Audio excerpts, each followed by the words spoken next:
we first started the company, we kind of went into the business and we said, it is our mission and our purpose to enhance the quality of life of the people that we serve. And that's how we have to measure ourselves day in and day out. The staff that you have at 300 doors is not necessarily the staff you're going to have at 600 or the staff you're going to have at 900 or the staff you're going to have at 1200, because that skill set has to continue to evolve. That continues to grow as well as you scale. One of our core values is you have to be driven to be 1% better every single day, because if you don't, at some point the business is going to leave you behind, and we do not want to ever see our staff have that happen. I've done a lot of these shows. I haven't heard a lot of folks reference personal relationships with judges, officials, municipality office holders, et cetera, as being a strategic advantage. You referenced that. Tell me more about that.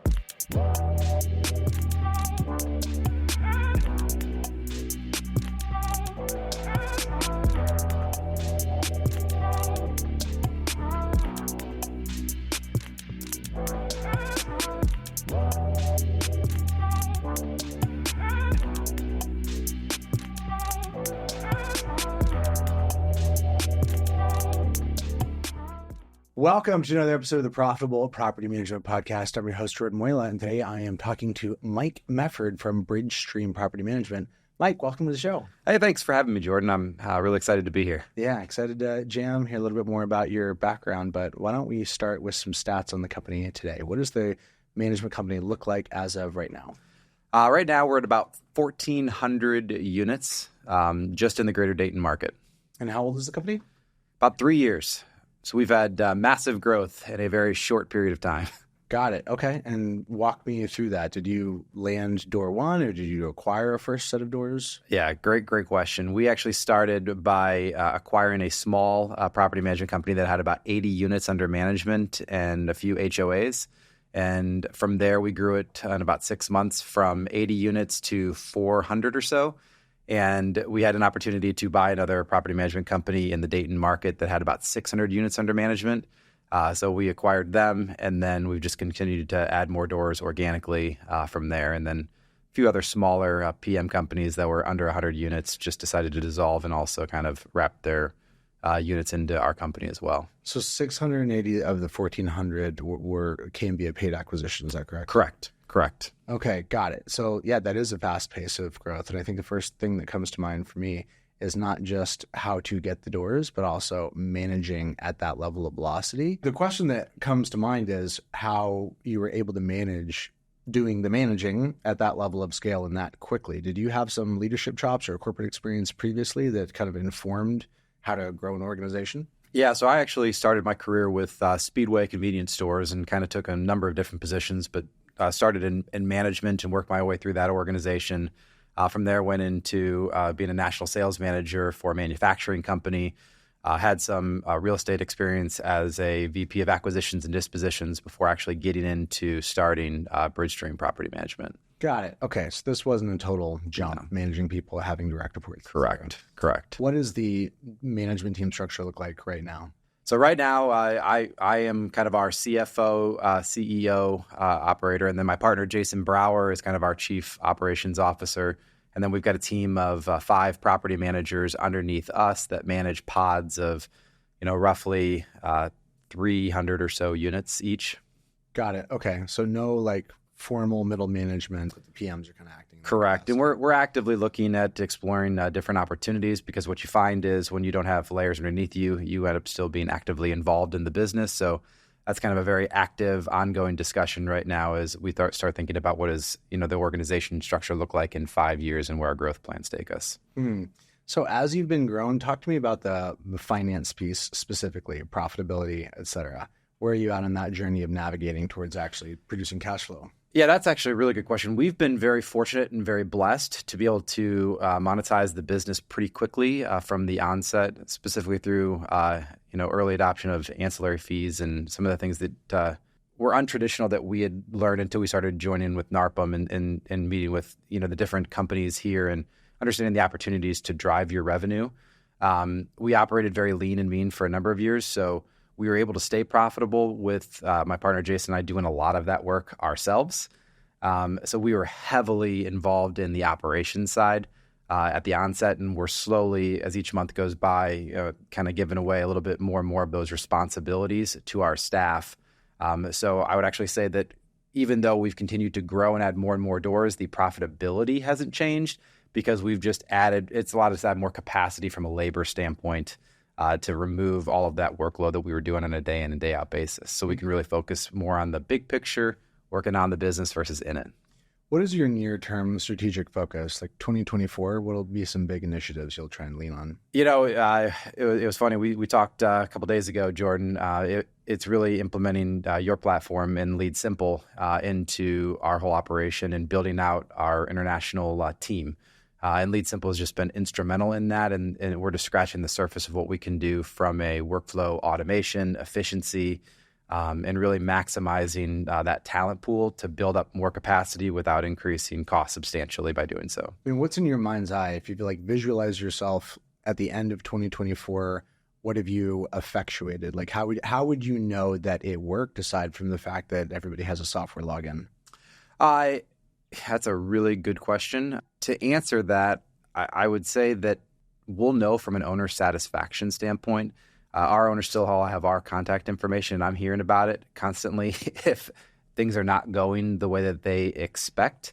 What we found even in a very short period of time is by being able to measure and have everything clearly laid out from a workflow standpoint, that more and more work is getting done with less and less questions. And because we can build all of the templates for it, we're seeing the quality of that work even increase from where we were 6 months or a year ago. Okay, so that's one initiative, is having that structural and streamlined setup in place. You mentioned that growth has not been an issue. Clearly, mm-hmm.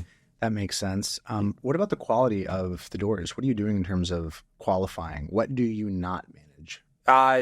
So we really try to stay away from the C-, D+ areas of higher crime. I would tell you that, especially from a property management standpoint, you have to be very careful in those areas taking on any multifamily.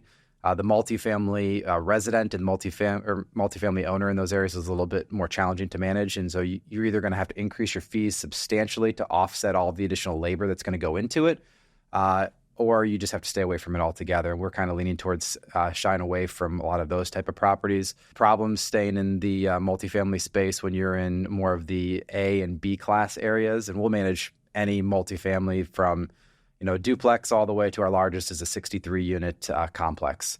But I mean, really the bread and butter and where your highest margins are on the single family side. You can have an A or a D class property. You can have an A or a D class owner.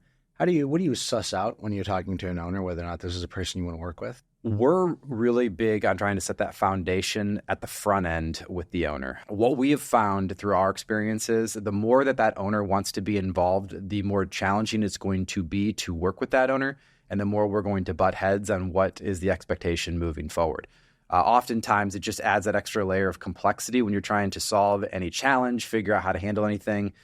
We really talk on the front end about, hey, you're hiring us to be your expert. Like, we are the property management expert in the area, no different than your, financial advisor is going to be on your finances. You're not picking every single stock that your financial advisor is going to put into your portfolio.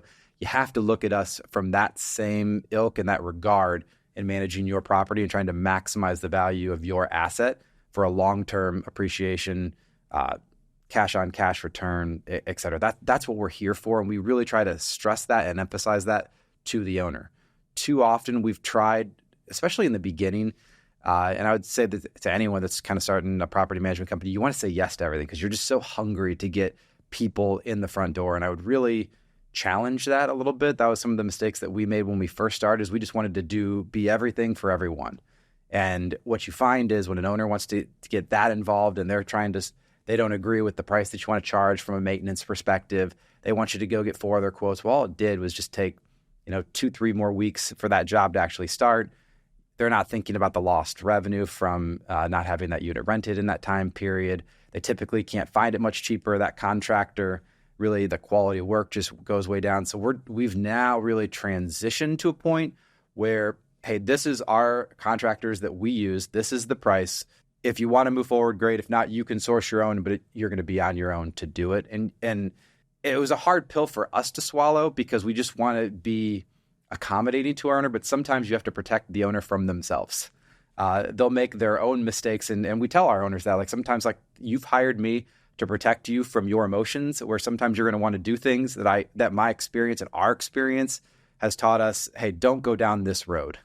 Can you tell me the story about integrating the 600 units with the 400 units? If I got those numbers correctly, you were around 400 units when you made a 600 acquisition. That's a big quantity to ingest. How did that go? Terrible. Absolutely terrible. We didn't know at that time. And we acquired that company. And right off the bat, we lost every single one of their staff in a period of a couple weeks, except for unplanned. The previous owner had some health issues. So from a transition standpoint, they weren't around to assist at all from a help. And we only had one of their staff actually stick around. He was their finance guy. And so that was a huge undertaking for us.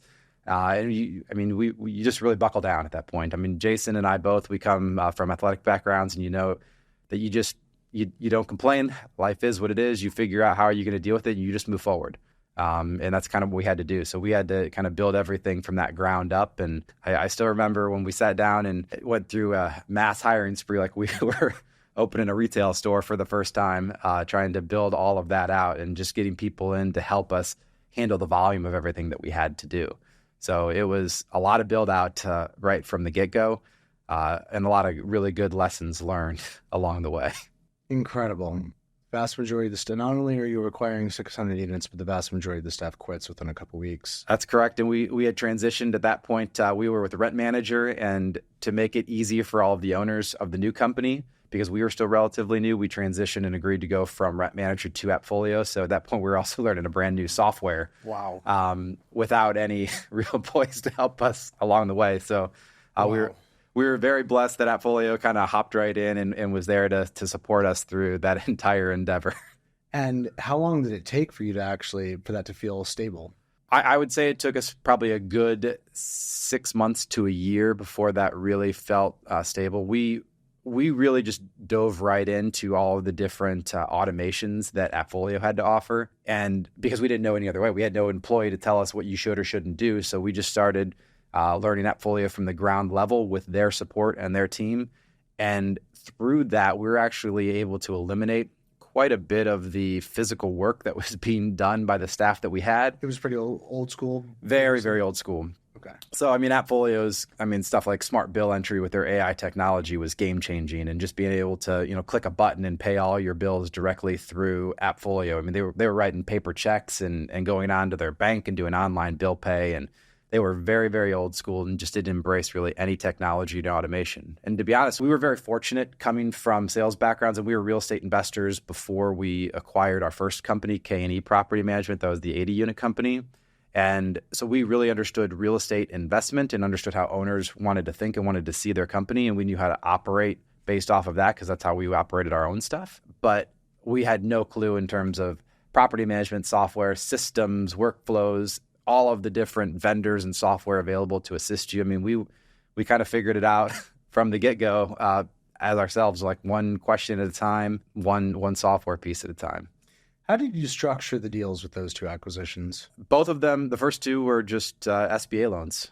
So we sat down and talked with both of them and asked them, what are you looking for and what are you willing to get out of this? And you just kind of come to an agreement. So they both went through consultants or salespeople that'll sell, or brokers, I think, that sell small businesses. And so they put the valuations on the company. We underwrote them. My background was in financial underwriting. So I got very, very accustomed to that. So, the numbers made sense for us, and we were able to strike the deal. Coincidentally, the price per door for the small 80 units was substantially more than the price per door for the 600 units, which was fascinating. So you can't really put one size fits all. If you were ever to ask somebody, hey, what would you typically pay for a property management company? I don't know. What do they want first? And then how does it fit into your overall, your overall model and your system and how you're going to incorporate them? What did unit churn look like after the two acquisitions? None really. The 80 unit portfolio that we purchased, within 6 months, the owner got an offer too good to be true, and they owned about 30 units of that. And so within 6 months, they sold. But we were very fortunate. We had great relationships with them, and we were able to be a part of all of that.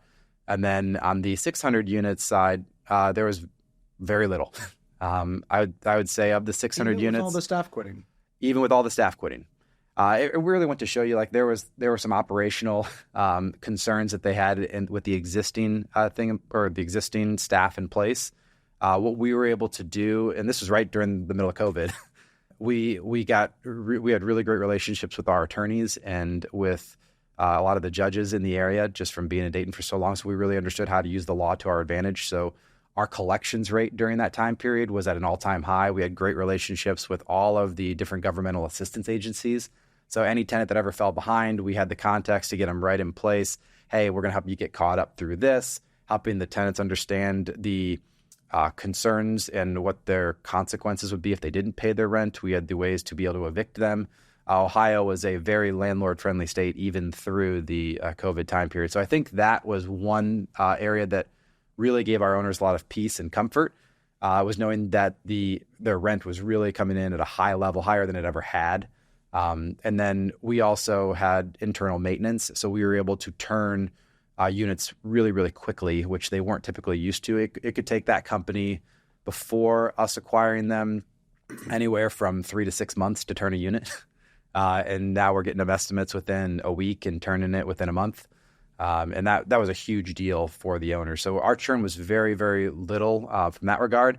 What we've kind of graduated into fighting as we've moved forward is those owners were also very, very catered to from a cost perspective on maintenance, where maintenance was a pass-through, and the property management company had hired someone on site or on staff for $20 an hour, and they just passed that cost right through to the owner whenever they do work. So they're doing work at $20 an hour, and that's just not feasible to do that kind of work. So as they've had to readjust to what really new maintenance costs are, and there's a lot of deferred maintenance in the portfolio where, if a property turned, all they ever did was, I'll go in and do paint, blinds, change a furnace filter, smoke detectors, and I'm putting it back on the market, and we'll do some carpet cleaning.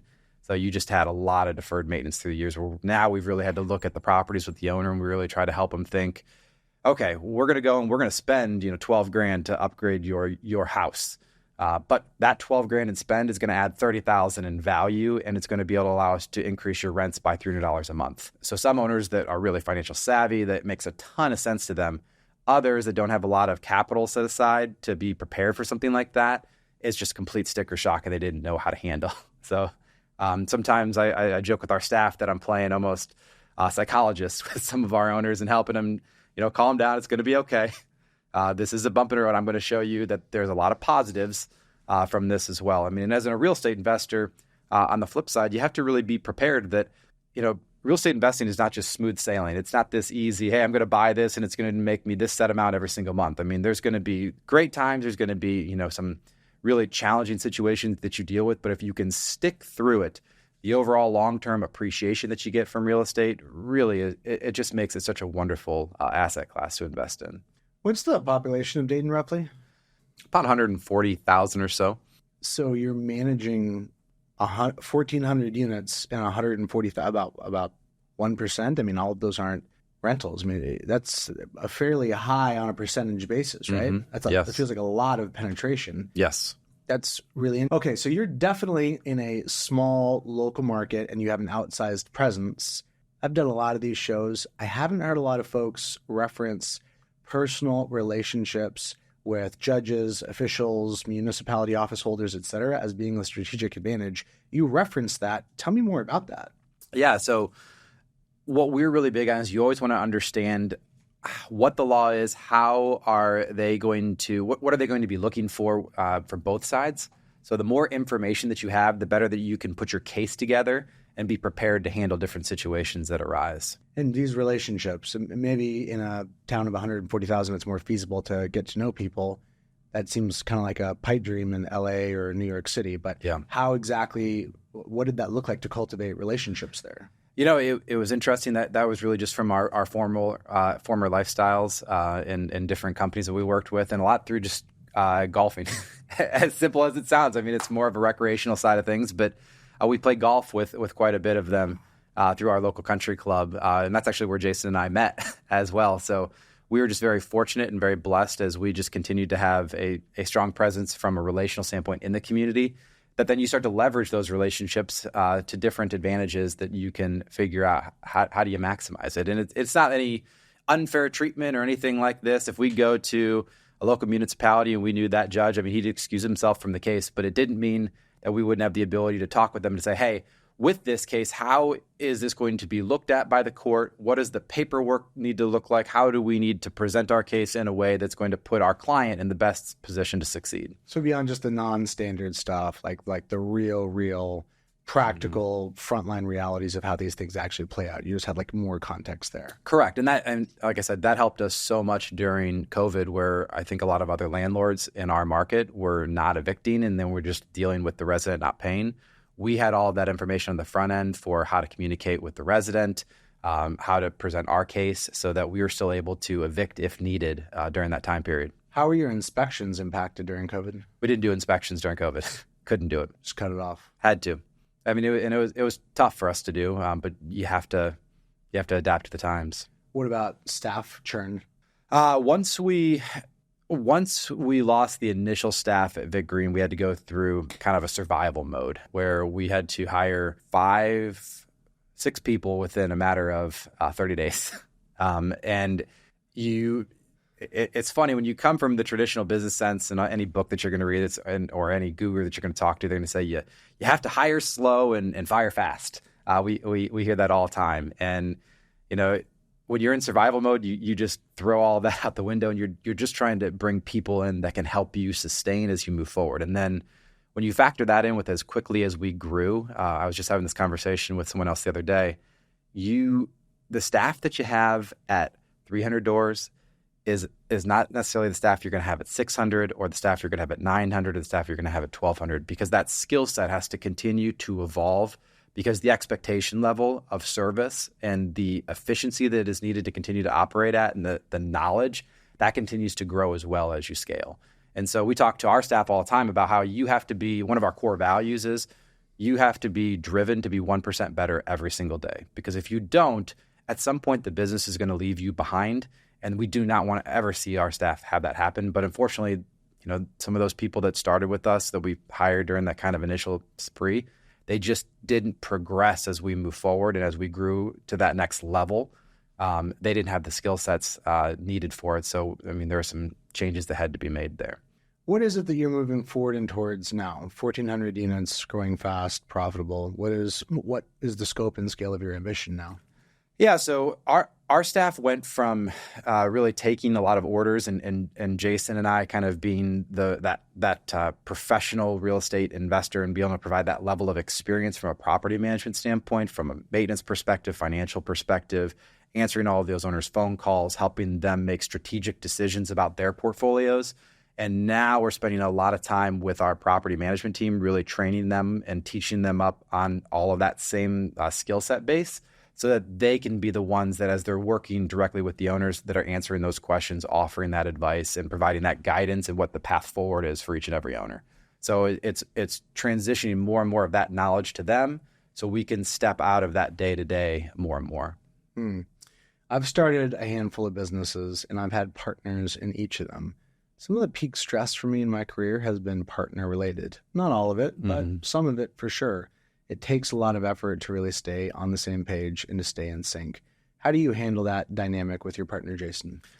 Yeah, Jason and I are extremely blessed that there is a different level of respect through the relationship that we've had through the years. And people would normally say all the time that be really careful going into business with friends or family. Jason and I met actually playing golf together when we were young and single, and that's all we had to do is, we got together and built our relationship that way. Jason, even before business, was always kind of like a big brother to me, and our relationship is still very similar to that, where and I think that underlying respect that we've always had for one another, to know that I know no matter what path I take, he's always going to be there to protect me and look out for me, and vice versa, back and forth. And it's been that dynamic and true care and compassion and respect on the back end that allows us to, even when we don't agree, we can really have that understanding and respect for their position on the other side so that we can kind of come out the other end. And we talk all the time, like at some point, like a final decision has to be made. Like it can't be,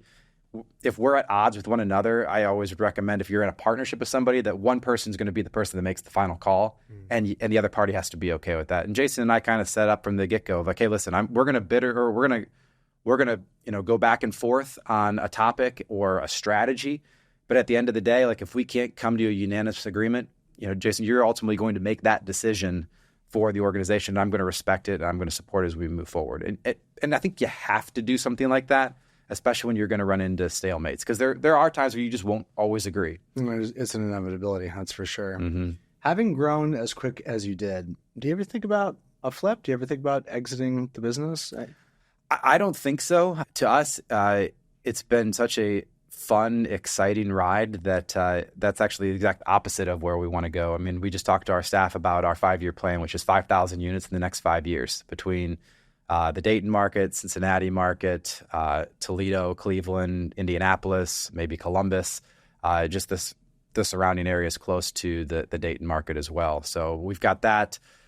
We just actually took our maintenance company and we merged it with a local general contractor to add more scale and capacity on that side to not only support us at the Bridgestream side, but also to support other small investors and landlords and property management companies in the Dayton market as well. So we're just kind of getting started and really excited to see where it goes. 5,000 units in a series of smaller markets. Columbus isn't smaller, but yeah, it's a really interesting strategy. What do you experience as being different about working in a smaller market? I mean, for starters, I would tell you the competition. And that's probably one of the things that would honestly keep us away from Columbus, at least from the short term, or in the short term, is just there's so much really, really strong competition. You get a lot of the big players that go right into those markets and build out that model. So it's just a lot harder to penetrate.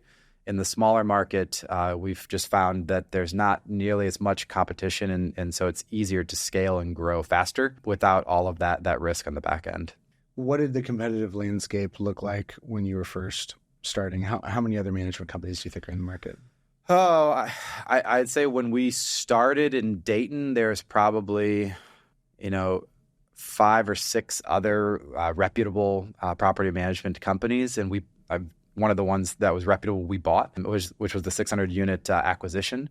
So there's only 4 or 5 others that are really competition, and a couple of those have owners that are towards the end of they're ready to maybe move on to the next thing in life, and we kind of have relationships with them. So we hope that the opportunity presents itself where we'll engage with them in discussions and absorb them into the portfolio as well.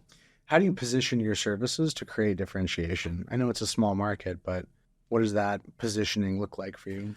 Yeah, so we talk with our owners all the time that, at Bridgestream, like what we really differentiate on is our size and our scale and the efficiencies that come with that. So you're getting big company with processes, systems, efficiencies, allows you to reduce your costs, but then you're getting that single point of contact with one property manager that you're coming to with any and all problems that you have, but then a support team around them so they can still call into the office and talk to our maintenance coordinators and our maintenance department and our accounting department. They can get to a lot of different people, but they have one point of contact that'll solve all their problems for them. That's very specialized because we break it out into submarkets in Dayton. So we have a property manager that only handles like the northwest quadrant of Dayton. And then we have another property manager that manages like the south quadrant of Dayton, and so on and so forth. So we really can then say, hey, we're managing all of Dayton, but the property manager that's your expert that you're working with day in and day out, all they handle is this small area of Dayton. So they are that submarket expert compared to what most do where they're spread all across and they're going to have a little bit of knowledge all throughout. And then we're just huge into technology and constantly embracing the changes that are out there, which just continue to add more scale, quality, capacity into our operation that most can't. Most of the property management companies in Dayton haven't really taken the time to understand all that's out there from an ancillary service standpoint, software standpoint, just partners that you can have in the industry to help grow forward. And so they don't have the revenue and the margins to keep adding the staff and the capacity that we're able to add to offer that higher end service. Yeah, that's a very interesting way to think about it. Some people hear ancillary services and they're thinking, well, people are paying more. The way you're positioning, and this very much resonates with me, is if you take that revenue maximization and you pump it back into the business, because the reality is that profits and distributions are not the same thing. Say it again. Profits and distributions are not the same thing. Looks similar, feels similar, but profit can be retained earnings. You can pump it back into the business. Absolutely. In order to provide a higher quality service, and that can create its own kind of flywheel. I love that you're articulating that. When you think about how the offering may evolve over time, like clearly you've done some of that, where else will the offering itself shift and grow in the next coming years? We haven't even scratched the surface yet with preventative maintenance from an ancillary side. So that is one thing we've definitely wanted to explore more of to assist from an ownership standpoint. We want to offer a lot more from a CapEx strategic planning perspective. Most of our owners have no idea how old their furnaces and HVAC systems are, their roofs, what the interiors of their homes look like, what type of equity that they have in their home. We want to help them kind of get to that next level of really thinking about not just, what is the cash flow that this investment is spinning off, but what's that return on your equity look like? What is your strategy that you're trying to achieve from an investment standpoint for the next, 5, 10, 15, 20 years? And so as we think about what that service offering, how it evolves over time, as we continue to build up our property management team to better understand investment strategy, then pouring that back to the owner so that they're able to make the best possible financial decisions that they can make. How would you describe the company's culture and your leadership style personally? Yeah. So our company culture is a lot of our core values of the organization are built upon kind of athletic principles. So driven to be 1% better every day, to be disciplined, to embrace challenges and uncertainty. Extreme ownership. We don't ever blame and complain and defend. We just take extreme ownership of a situation. Teamwork. Your value to the team is how much you lift up everybody else around you. You can be average at what you do, but if you make everybody else great, you add such value to the organization. We talk about that. Like the lone wolf that's the absolute superstar, but brings everybody's morale down, isn't going to stay with us. And we've had some really good people that were phenomenal property managers that didn't work out in an organization because all they wanted to do was everything themselves. And they didn't understand that we are one team working together, and you have to build everybody up. You have to continue to reinvest back into the system, because as the system grows and as the team is helping to build that system, the organization is getting stronger and stronger. How do you think about managing non-performance? What do those conversations look like for you? Quick and fast. We kind of have a no tolerance policy when it comes to our core values. So you're either going to act in the core values of the company, or you just can't work at the company long term. We, in the last probably 3 months, we've implemented a bonus structure where pretty much half of our property managers' compensation now is based on a bonus compensation plan that directly correlates with, how the owner performs based on, occupancy, your collections rate, getting 5-star reviews for the company. And then we have a subjective piece in there. So with that, it's a monthly payout. We use those bonus programs to offer just continuous monthly feedback to the different property managers and how they're growing and performing in the organization. We do 6-month and 12-month annual reviews or biannual reviews with the staff where we're giving them clear feedback on how they're performing. Our vision is to even take that a step further and have weekly one-on-one meetings where we're talking to our staff about, what have they accomplished this week? What are their plans, their goals for the week to help keep them on that right path? Heck, I just read a book that was fascinating called The Dream Manager. I don't know. Have you heard of it, read of it? I've read it, yeah. I thought the concept of it was absolutely fascinating. So in our minds, I'm really mulling through like, what does that look like? How could we incorporate something like that? And I just thought the whole concept of that book just really resonated. When we first started the company, we kind of went into the business and we said, hey, it is our mission and our purpose to enhance the quality of life of the people that we serve. And that was not just our owners, that was our vendors, that was our residents, that was our employees, that was people in our community. Like anybody that we touch base with or work with, that has any relationship with us should be better off because of that. And that's how we have to measure ourselves day in and day out. And we really want to take that next level of how are we doing that back within our staff as well. In that book, The Dream Manager, I believe the author's name is Matthew Kelly, but he outlines specifically in the context of a janitorial services company, building out plans, a program, and asking people, where do you want to go? And what it's flipping on its head is the idea that it's just a job. You know, my experience is if you think it's just a job, it is. And if you think it's something more, it could be something more. But when there's collaboration and really care flowing down from the top, from the employer to ask, how can we invest in our people, knowing that that will come back? It looks like, and I do experience it to some degree, to be like altruism, but it's altruism that comes back. Like it drives performance. When I hear you talk about that sports team orientation, it's exciting to me when it's bound and held with a deep level of care for people, believing that that care comes back to you directly. I mean, it's a direct refining cycle. When you think about what care looks like for your team members, let's say when people are in a moment of crisis, they're having a hard day, what do coaching conversations look like that are not just corrective, like, hey, you screwed up, do better? What do coaching conversations look like that are helping people to upskill and to achieve their goals and wants and desires? For us, it's really important that our team always understands that even when they don't feel it, that we care and we love them to death and we want the absolute best for them. We like to steal things from people all the time in great companies. And Daniel Craig at Profit Coach has a saying with his staff that it's our mission to help you achieve more in yourself than you ever thought possible. And so we're always going to take great things from great people. And so we've been talking to our staff about that. It's our goal and our mission to help you achieve more than you ever thought possible. And the only way that we can do that is to be very direct with our feedback to you. But know that there is great care and concern on the back end. It's all about any message can be delivered in any way.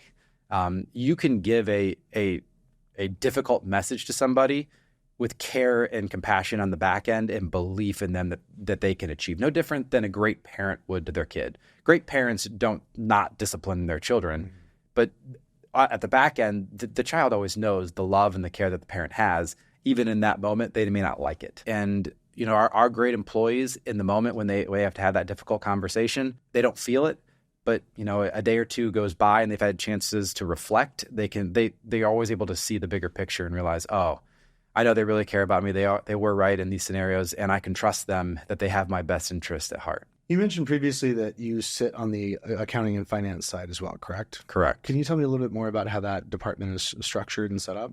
Yeah, so that has basically been me, and we have kind of a bookkeeper, and then we really utilize all of the automations and technology that AppFolio has in place, which is pretty fascinating. But we are huge believers in creating budgets that match your business plan, and your budget tells your story financially that matches exactly what that business plan is. And then we measure ourselves very, very closely to that budget each and every month.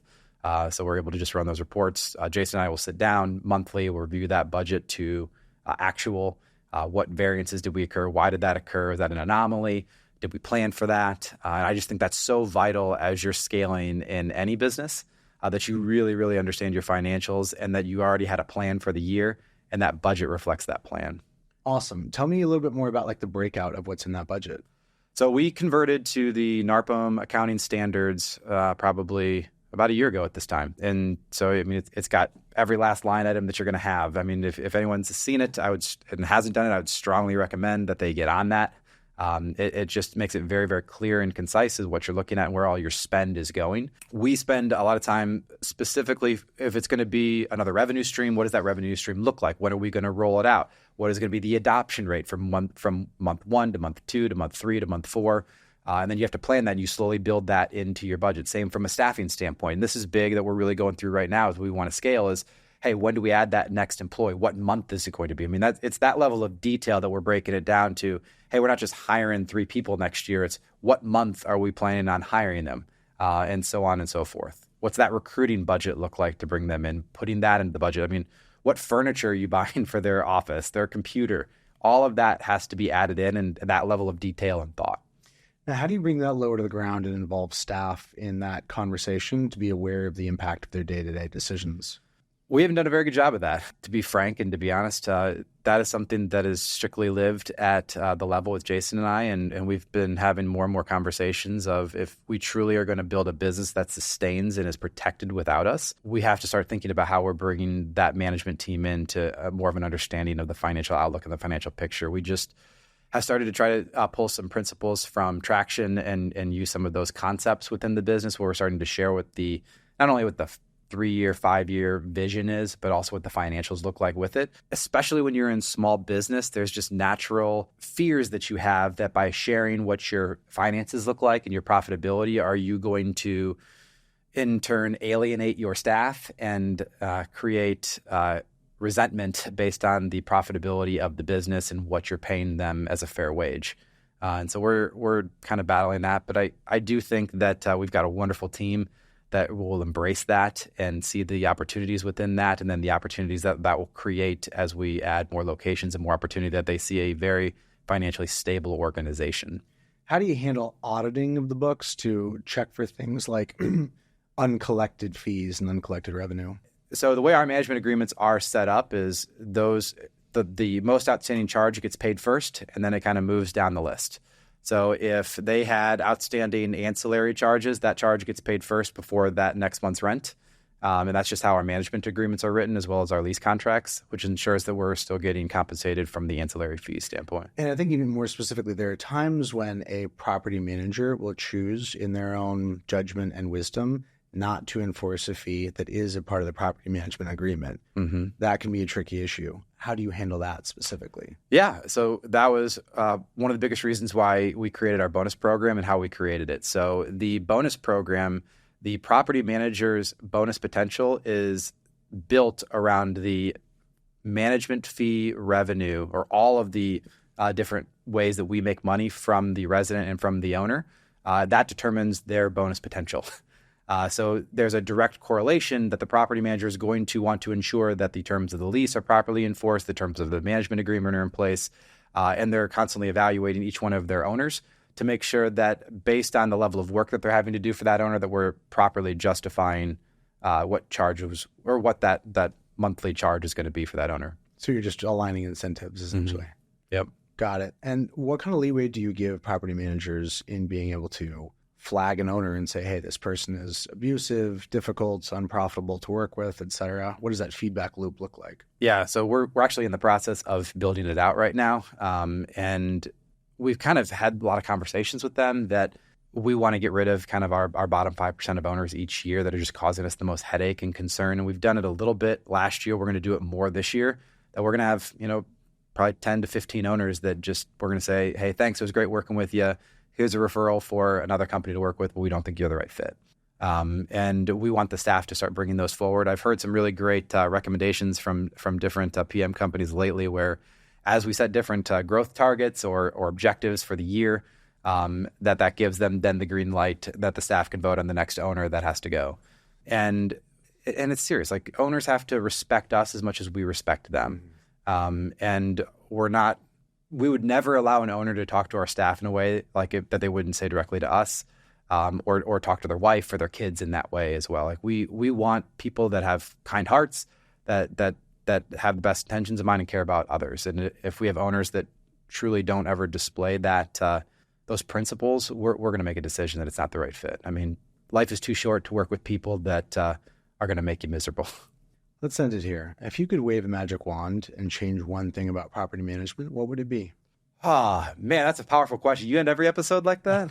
It depends. Not always. I would love to just change the stigma and the stereotype of the industry. I think too often that our industry is viewed as people that don't know what they're doing, that the level of service that you get relative to the expense is not worth it. I just think that's so far from being true when you deal with a true expert. And we would love to see more and more really great professional companies come into the space and really elevate it. We are huge believers in that basic principle that the rising tide raises all ships, and we would love to see that happen within the property management industry as well. I appreciate you coming on, sharing your story, and I'm wishing you a lot of success here in the future. Hey, thanks so much, man. I appreciate it. It was a pleasure to be here. Until next time. Yep. See ya. That's it for this episode. Hope you enjoyed it. You can check out other episodes along the way. If you're watching this on YouTube, appreciate a subscribe. Any comments, I'm always here to engage. If you're listening on an audio platform, would really appreciate a review. It's a great way to help other people find out about the show.